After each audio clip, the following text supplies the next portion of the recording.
एक सवाल है, दो लोग हैं, दोनों की उम्र सेम है 45 साल, लेकिन एक जो है वो इंतहाई फिट, इंतहाई एनर्जेटिक और कोई बड़ी प्रॉब्लम नहीं, और जो दूसरा है वो दवाइयों के ऊपर है, एकदम थका हारा दिखता है, शरीर उसका साथ नहीं दे रहा। तो आखिर फर्क क्या है दोनों में? फर्क जो है वो एक नंबर में छिपा हुआ है, एक ब्लड टेस्ट रिपोर्ट में, और वो टेस्ट का नाम है HbA1c। मैं उजैर अंसारी, और आज के इस वीडियो में मैं आपको वो चीज समझाऊंगा जो बहुत ही कम लोग समझाते हैं। ये जो ब्लड टेस्ट है ये सिर्फ डायबिटीज का टेस्ट नहीं है, ये आपके शरीर की असली उम्र पहचानने का टेस्ट है। ज्यादातर लोग यही सोचते हैं कि HbA1c जो ये टेस्ट है ये सिर्फ डायबिटीज वालों के लिए है, मुझे इससे क्या लेना देना। यहीं पर गलती है। ये जो टेस्ट है ये आपको ये नहीं बताता कि आपको डायबिटीज है या नहीं। ये टेस्ट ये बताता है कि आपकी नसें, आपका दिल और आपके ऑर्गन्स अंदर से कितनी तेजी से बूढ़े हो रहे हैं। मतलब ये है कि आपके बायोलॉजिकल एज जो है, उम्र, वो कितनी है। आपके बॉडी के अंदर का सच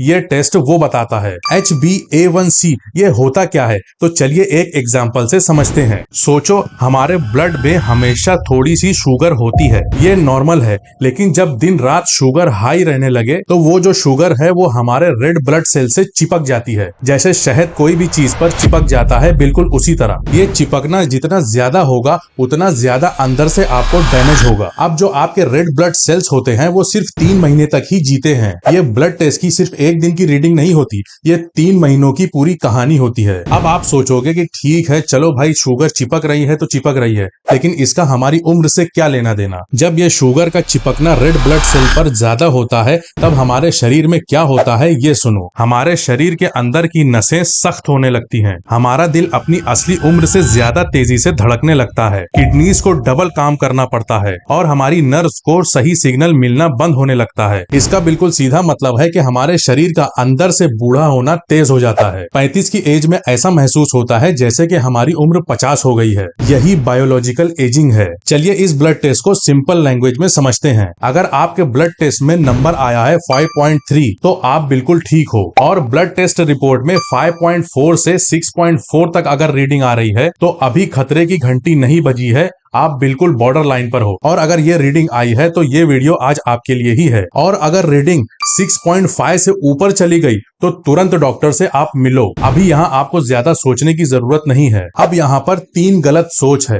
पहली गलत सोच, मैं मीठा खाता नहीं तो मुझे क्या टेंशन। आपके शरीर को मीठा और नमकीन में फर्क नहीं पता। वो ब्रेड, बिस्किट, सफेद चावल, मैदा और पैकेज वाले जूस, ये सारी चीजें बॉडी के अंदर जाकर सीधा शुगर बनाती हैं। दूसरी गलत सोच, मैं पतला हूं तो मुझे डायबिटीज नहीं होगी। गलत। हमारे भारत में ये सोच सबसे खतरनाक है। बहुत से लोग बाहर से पतले तो दिखते हैं, लेकिन पेट के अंदर ऑर्गन के आसपास फैट जमा होती है जो आपके बॉडी के अंदर से इंसुलिन और शुगर दोनों को डिस्टर्ब करती है, और हमें बाहर से पता भी नहीं चलता। तीसरी गलत सोच कि 6.5 तक जो रीडिंग आई है ये तो नॉर्मल है, कोई बात नहीं। ऐसा नहीं है। ठीक और हेल्दी दोनों में फर्क होता है, ये सेम नहीं होते। ठीक का मतलब होता है कि ठीक है, अभी इमरजेंसी नहीं है, और हेल्दी का मतलब है कि हमारे अंदर डैमेज नहीं हो रहा, हम बिल्कुल हेल्दी हैं अंदर से। सिर्फ नंबर के खेल, नंबर की रेंज में आना काफी नहीं है। जितना हो सके हमें नंबर को पीछे लाना है, यही आपका मकसद होना चाहिए। 5 सिंपल स्टेप्स मैं बताने जा रहा हूँ, ये कोई जादू नहीं है,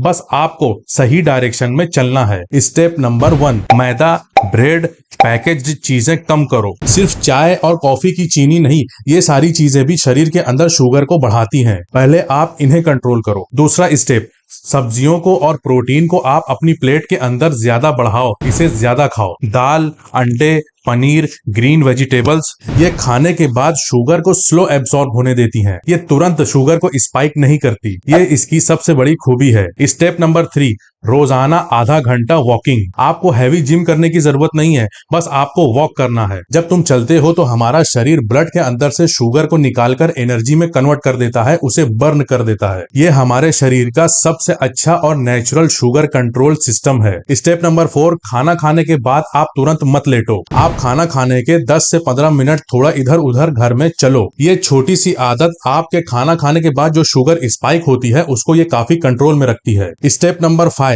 नींद को आप पूरी करो और टेंशन को कम करो। रोजाना अगर 7 से 8 घंटे की नींद पूरी नहीं हो रही है तो हमारा शरीर ऑटोमेटिकली एक स्ट्रेस हार्मोन को बढ़ा देता है जो डायरेक्टली शुगर को बढ़ाता है। एक आप फिक्स टाइम पर सोया करो और सोने से 1 घंटा पहले आप मोबाइल को अपने से दूर कर दिया करो और रात को हल्का खाना खाकर सोया करो। आप एक चीज याद रखो, ये जो HbA1c ये ब्लड टेस्ट है, ये सबसे पहले आपकी लाइफ स्टाइल चेंज करने से ठीक होता है। दवाइयां तब शुरू होती हैं जब ये लाइफ स्टाइल से ठीक नहीं हो रहा। तो अगर आपके इस टेस्ट में नंबर आपका बढ़ा हुआ है तो आप सबसे पहले अपने अंदर झांको, अपनी जिंदगी देखो, उसके बाद दवाइयों पर जाओ। डायरेक्ट आपको दवाइयां शुरू करने की जरूरत नहीं है, पहले आप अपने अंदर झांको कि हमारी जिंदगी कैसी गुजर रही है, हमें हमारे लाइफ स्टाइल में क्या चेंजेस करने की जरूरत है। अगर आपने ये टेस्ट करवाया है तो मुझे कमेंट में बताना क्या रिजल्ट आया।